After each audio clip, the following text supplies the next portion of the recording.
Hi, everyone. Welcome to our One World Energy Encounter with the Zohar. This week's portion is Vayeshev in our edition of the Zohar.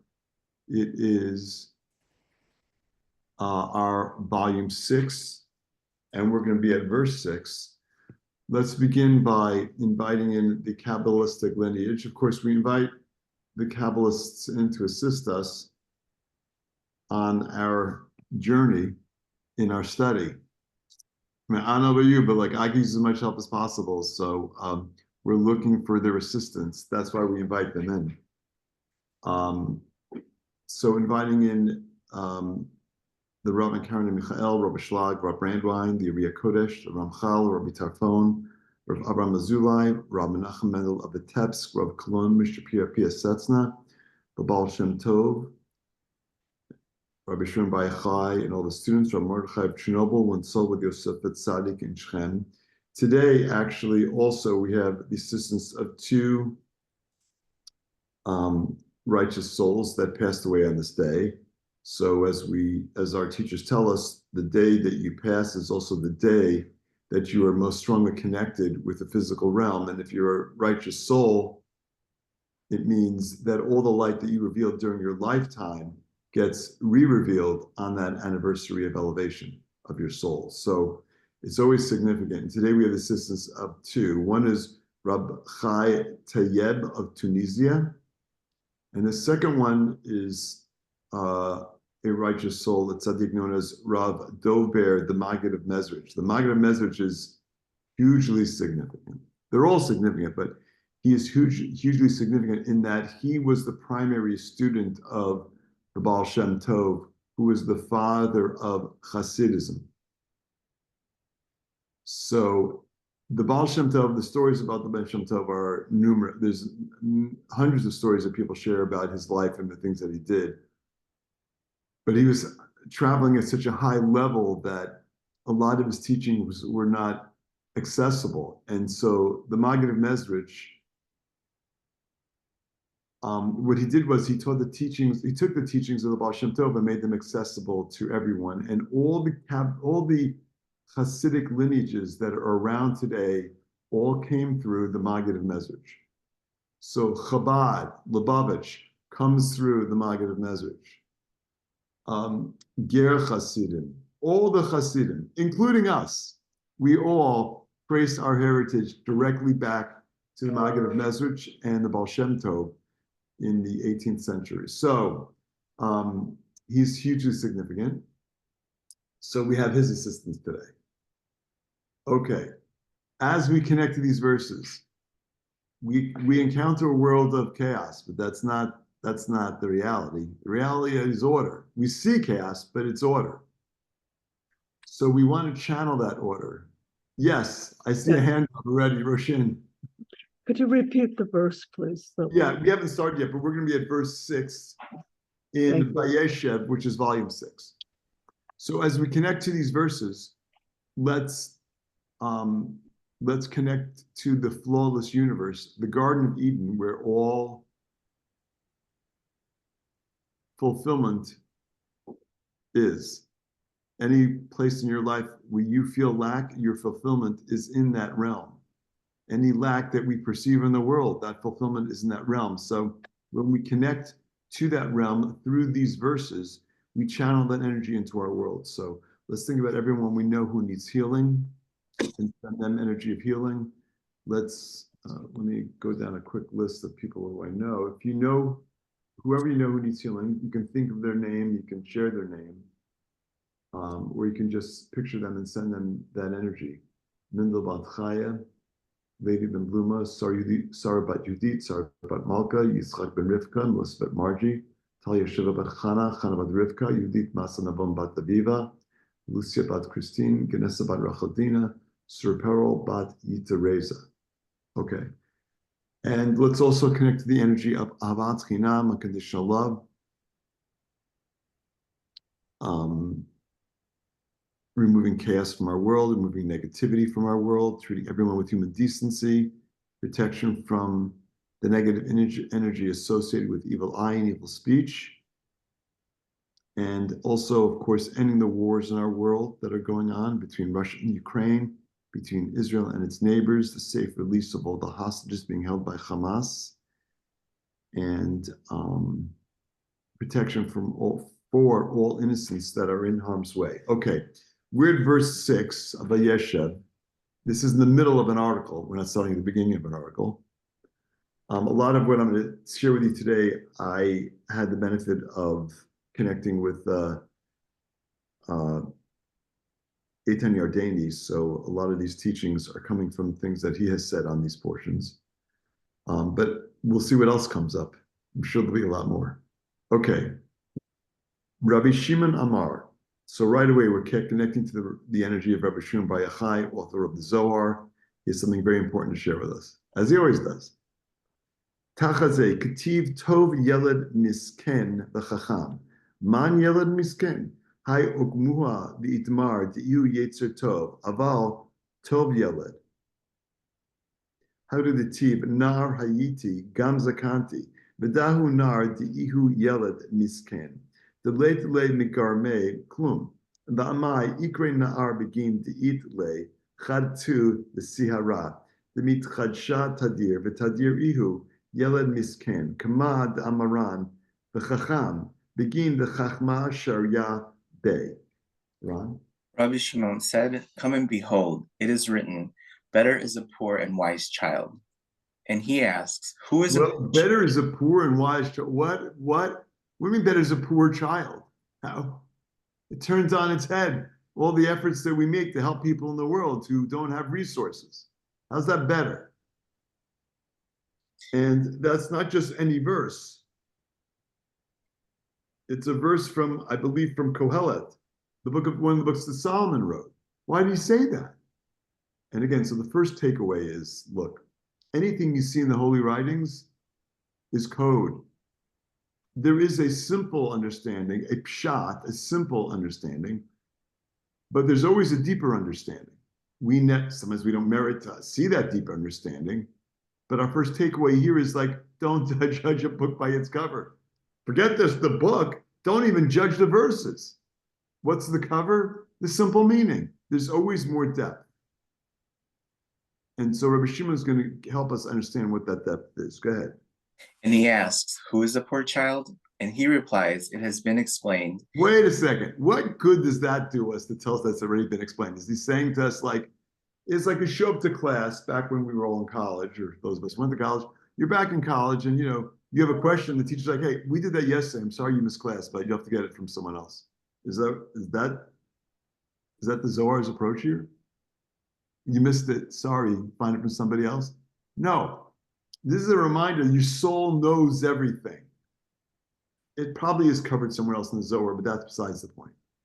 All the information that we are connecting with today, your soul knows. You knew it all.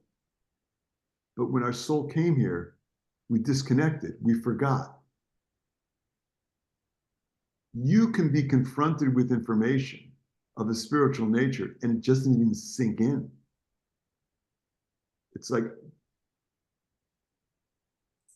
it's not easy to open up your consciousness to what's going on around you.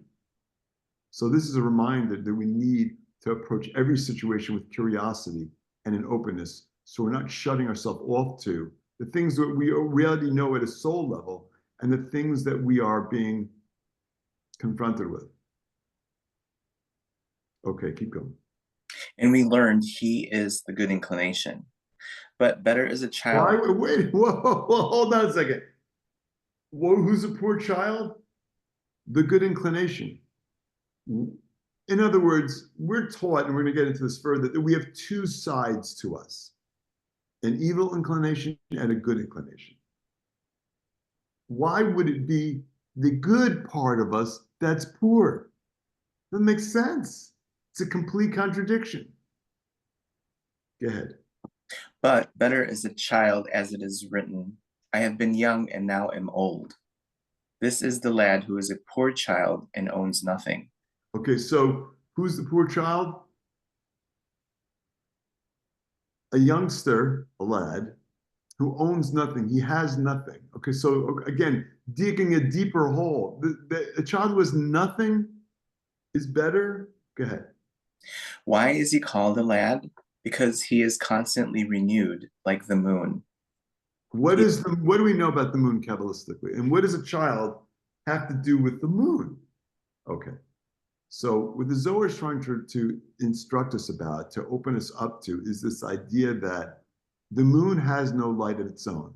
When the Zohar says it's getting renewed, I mean, is what, there's another dedication for the moon? I missed the first dedication. It wasn't on my calendar. Is that what we're talking about? The moon gets renewed because it doesn't have a light of its own. It displays the light from its source. The source of the moon's light is the sun. So this is the relationship between the sun and the moon. Sun is source, moon has no light of its own, it reflects light. Who's a poor lad that's getting renewed? We have no light of our own. We're like the moon. Our world is like the moon. It has no light of its own. Our light, the world's light, everything we encounter is coming from the Creator. Our light is coming from the Creator. So it's a reminder of the depth of who we really are. You are not your body. Your body is a vessel. You are the spark of the Creator that's inside you. We have nothing. Our ego has nothing. We think we have everything. We tell me I have nothing. I have a house over my head that I paid for myself. I have a car. I have family that I've brought up and reared. And all. What do you mean? I did all these things. Au contraire. You have nothing. It all came from the Creator.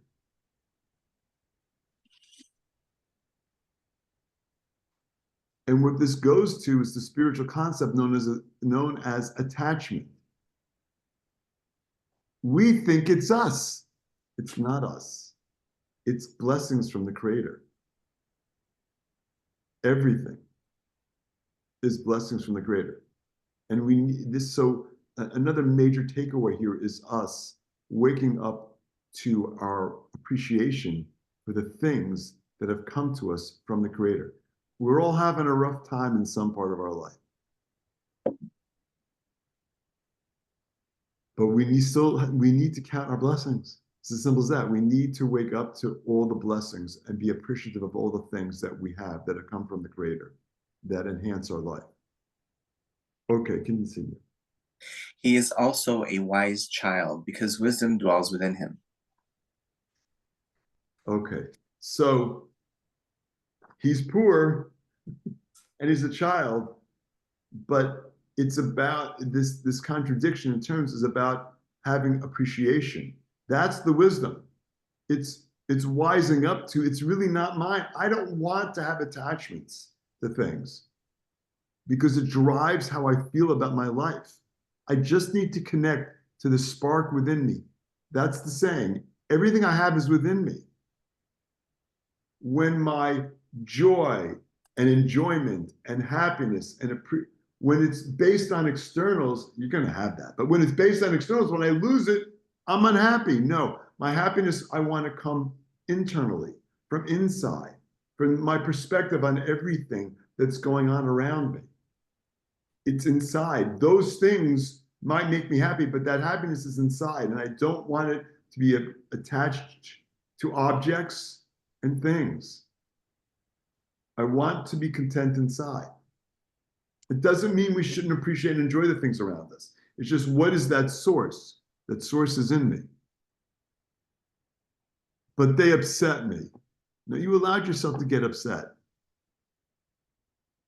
because there's an attachment there, an unhealthy attachment. No, they're the source of my happiness. That's like idol worship. They're not the source of your happiness. You're the source of your happiness. The creative light you have within you is the source of your happiness. We literally feel it in here. And yeah, there are things that are going on externally that'll wake that up, but we need to work to connect to that. And then the externals don't matter. Yeah, the externals will be there. It's happy to be around people. it makes us happy to experience joyful experiences, but that joy is inside. So if I lose the physical thing, it wasn't the thing. It was my ability to connect inside when that thing was present.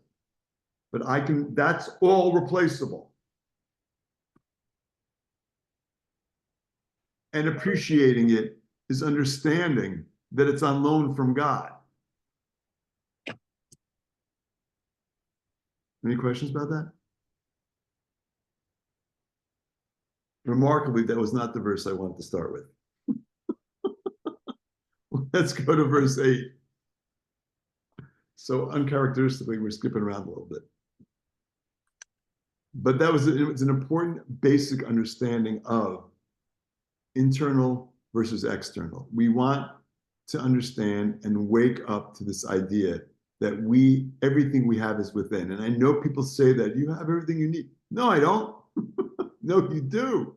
Because the roof over your head is replaceable too.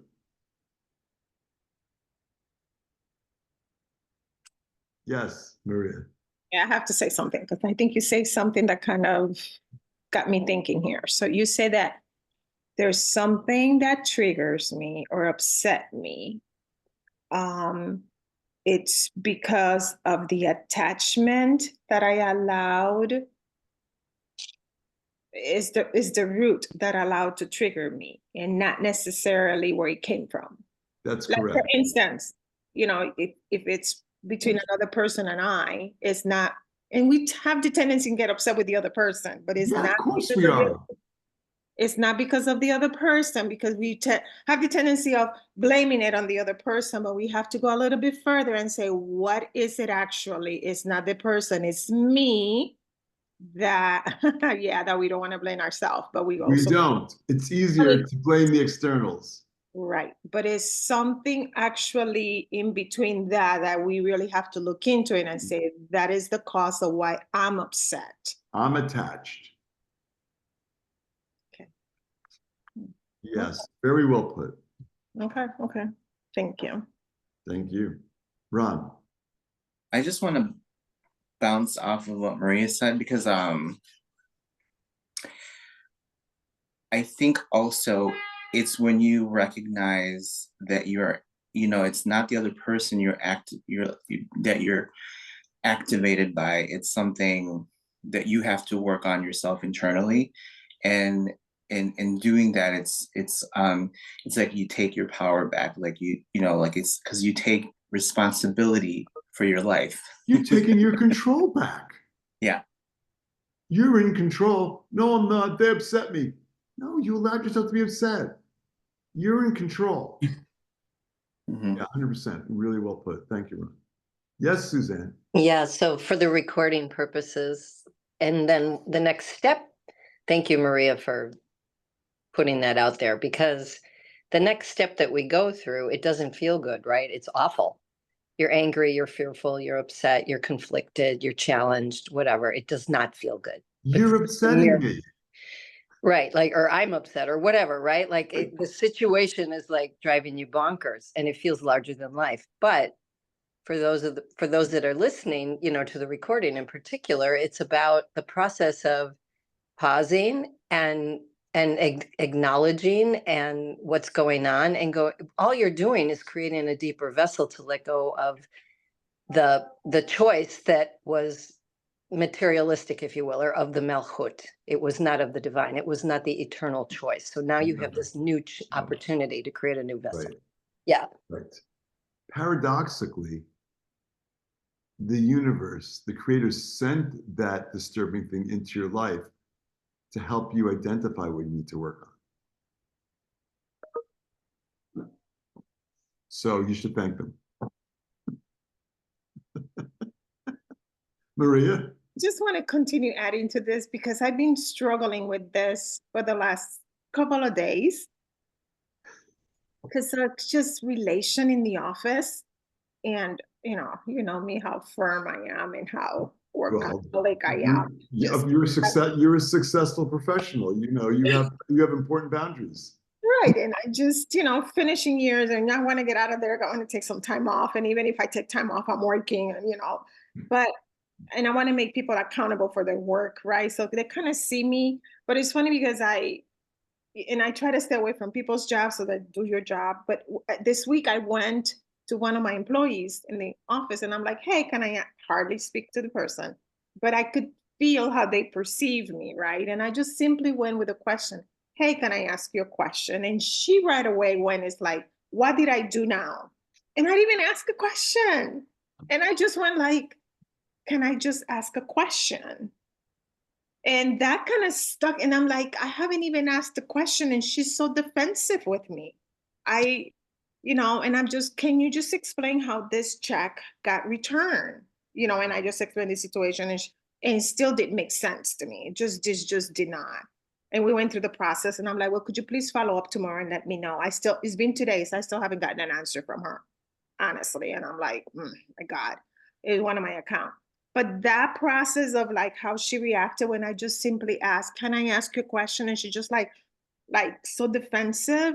It's just, and I'm trying to figure out, did I do something? Is it me or is it just her? Like what I explained earlier, but it's like her, she's having the issue. Yeah, I mean, it's like people have stuff going on. She's trying to, and I'm feeling bad. I'm just like, Right, right. Now, you don't want to feel bad, but like, you do want to be sensitive. Like, I'm not taking on her negativity. I'm not taking on her pain. I do want to be empathetic, but that means I show up just to give you space to do it, process it in the way you need to, and just to witness it. I'm not taking your pain on. and like Ron said, maybe I have something that she sees that she needs to work on. Well, that's also possible, but like, in the simplest way, can I just ask you a question? Like, what? That's like you didn't ask her the question. You approached it in a sensitive way. Ron? I just want to add to that. There's a term that in some like personal development circles called the already always listening. And it's like there's a way that someone sees you even before you interact with them or open their mouth. They have this perception of who you are, how you're gonna come across as. So like they project that or they respond to that. And the thing is like to not, I mean, it's easier said than done, but like to not take it personally because everyone's just reacting to their own filter of however they see you as, right? But like I said, it's easier said than done. I don't know if that makes sense, but that probably she was perceiving you a certain way and immediately her reaction was, what did I do wrong? But you were just coming from, you just had a question. It's Right. like, it's the same thing when like your boss calls you into their office, right? You're like, oh, I'm in trouble. Like You that's just my had- story. When the boss calls me and say, "Oh, I'm in trouble," that's my story. I'm projecting. Exactly. Yeah. That's my story. I'm projecting. He just wanted to know if we could go to a hockey game this week. Yeah. Thanks for that, Ron and Maria. Suzanne.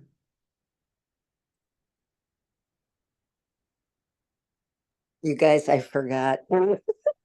That's okay. When it comes back, let us know. Isn't it funny, Ronnie's direction? I'm like, boop, gone. Maybe that was it. I don't know. That was it. That's funny. That's funny. Let's go to verse 8.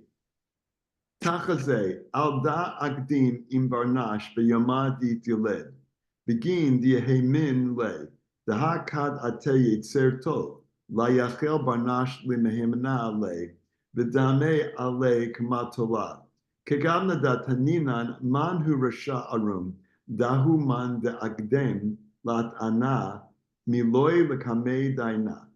Ad la yete chabre mare dedina. Kamada domer Sadiq Harishon Barivo Vagomer. Just want to say, like, when I was reading the verse 6, which we started off with, as I'm reading, I'm like, uh-oh, this isn't the one I wanted to read. And then I'm like, well, but it's obviously the one we need to read. Yeah. And I just want to say, like, and the reason I'm sharing that is because, you're going down the path and all of a sudden you see you're not on the street, metaphorically, you wanted to go on. It's important when that happens to remind yourself, it may not be where I want it to go, but this is where my destiny has taken me, and that is what I need to be working on. Okay, Ron, verse 8. Come and behold, this is why the evil inclination comes early to join with man, from the day he is born, so that man will believe in it. Okay, so evil inclination, what's in Hebrew is Yetzer Hara, is this idea that we have a desire to receive for ourselves. So that's it. This is the way we're wired. Take care of yourself. That is the nature of every, entity in the world. Self-preservation. Take care of yourself. And so what the Zohar is telling us that is that comes early to us. But understand, it's external. It comes early to join with. Really, it says from the day he is born. Continue, just finish that sentence. Later, when the good inclination arrives, Hang on a second. So I just want to say, in the sentence before that, it arrives from the day he is born so that he will believe in it. Mm-hmm. Meaning, it's not you. You come here and that's what you pick up. That's not you. It's also an external. External to what? External to your soul. When your soul comes here for the soul's journey, the first thing it picks up is evil inclination, desire to receive the self. We're born with that. It's a software program. It's the default software program. Your soul comes here. It's your operating system. Desire to receive the self. Self-obsession, self-absorption. That's the way you're wired. So when you encounter someone that way, just understand that's their nature. That's the nature of mankind, of humankind. Desire to receive the self.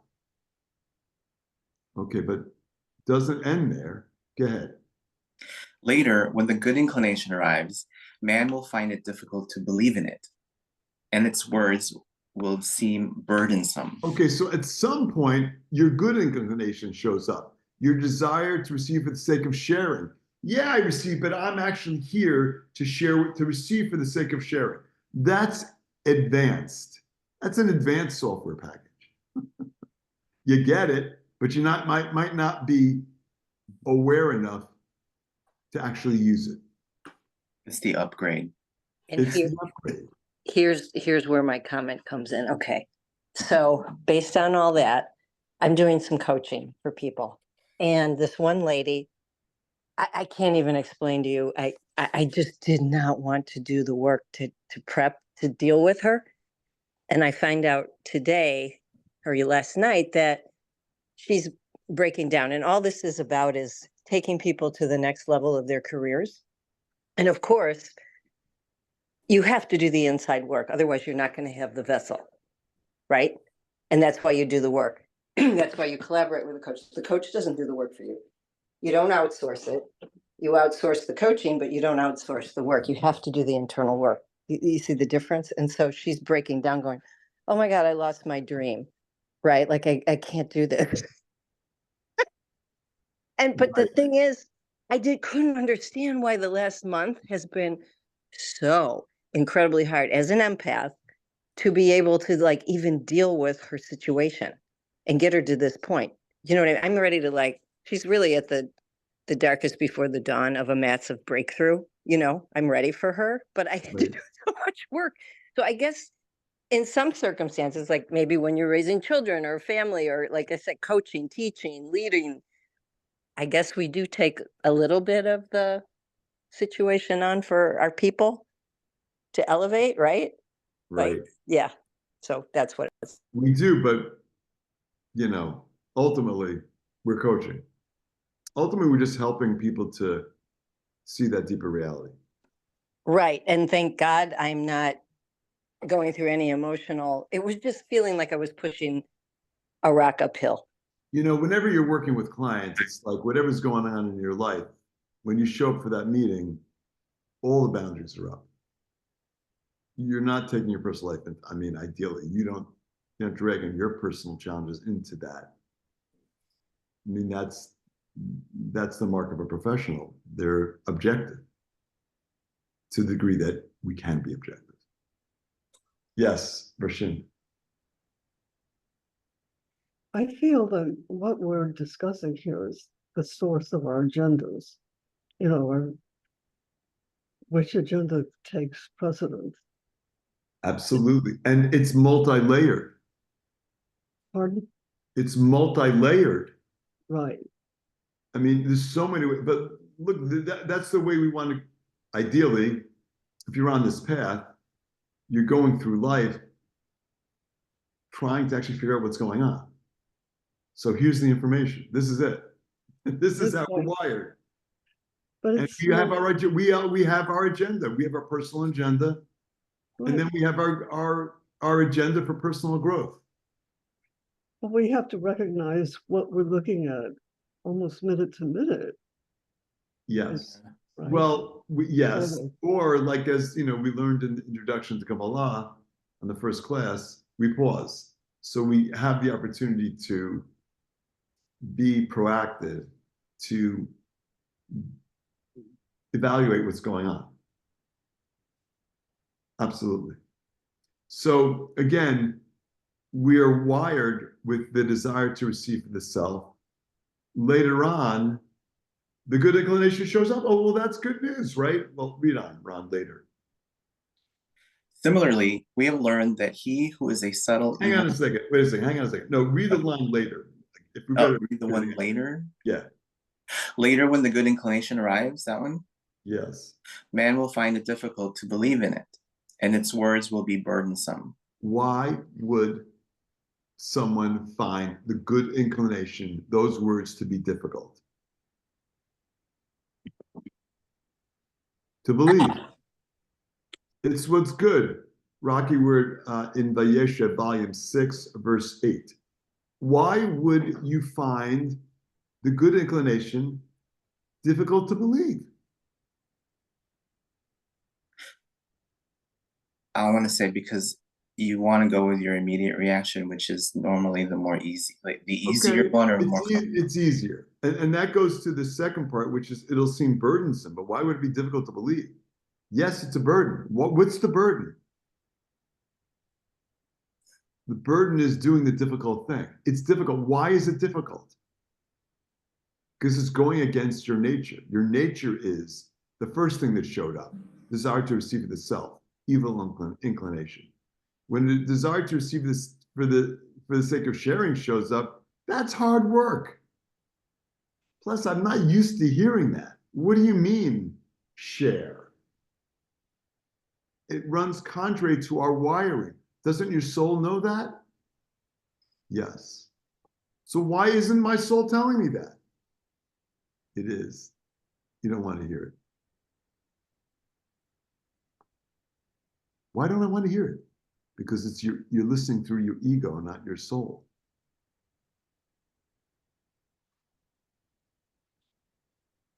This is the importance of manifesting your soul consciousness. When your soul consciousness knows it's the right thing to do and doesn't think is welcoming the challenge, is welcoming the burden. Because your soul knows with that burden, you're releasing light into the world. It's not easy to get up out of bed in the morning and do the right thing. It's difficult. Hit the snooze button, please.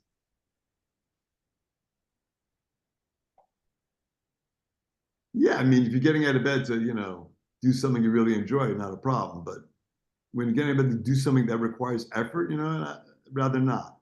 It's the right thing to do. Those right things generally feel like they're burdens because we asked for a world where we could earn the light. That's the burden.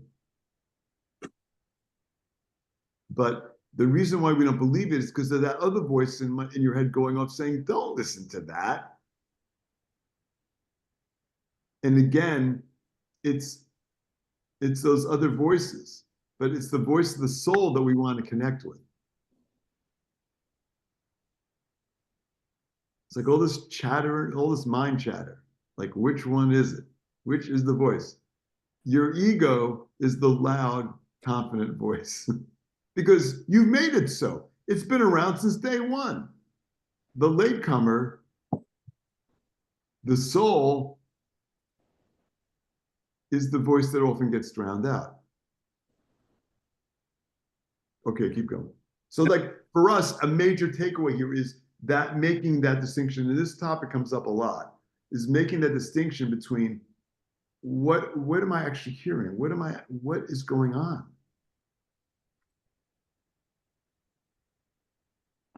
Go ahead.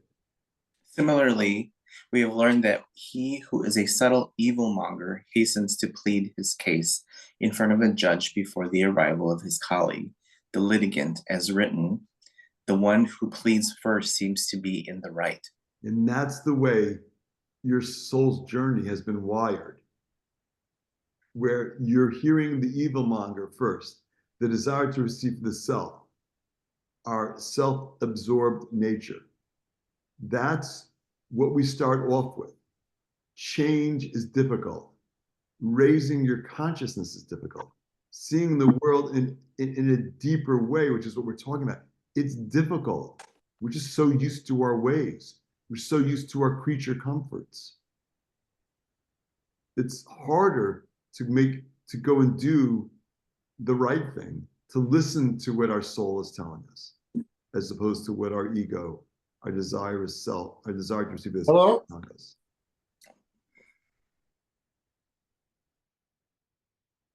So again, major takeaway from this section is this ability to discern what I want to do and what I should do. Ultimately, I mean, you got to ask yourself the question. I want to bring something up that came up for me this week. It showed up for me on my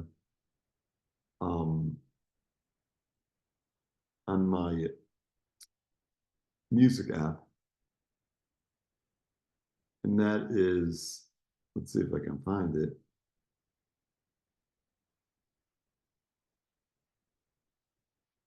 No, of course, right now it's hidden.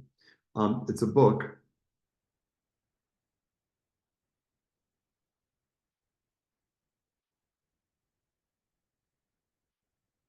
called Stop Fixing Yourself by Anthony DeMello, who's a Jesuit, my favorite Jesuit. But he's like, stop fixing yourself. Is that what we're talking about? How do you reconcile this idea of stop fixing yourself? Isn't that in complete opposition to everything we're talking about? Aren't we talking about tikkun? It's like correction. Aren't we talking about fixing ourselves? Isn't that what this whole self-improvement thing is all about? Why isn't it that, Ron? Well, because fixing comes from a place of, you're broken. Right. It's a different context. It's a whole I different believe. context. Yeah. Like you're not broken. We're not fixing ourselves. What he does say is, you're waking up. Because to say I'm fixing myself is to come from a place of lack. We don't have lack. You're perfect. You just have to wake up to that. That's what this is all about. This is the process of waking up. Initially, when we wake up, we're wired with a desire to receive the self alone. We're wired to be just totally self-absorbed. And some people will go through that life that way. They will never wake up. What we're waking up to is our soul consciousness. Is that spark of the creator that's within us. You have to be perfect if you have the soul of the creator within you, a spark from the creator within you. You're perfect. Everybody you encounter is perfect. Even when they're reactive, even when they're not nice, even when they're cruel, they have the spark of the creator within them. They're just not awoken. You just haven't woken up. to that. They're just so, they can call themselves woke. That doesn't mean that they are.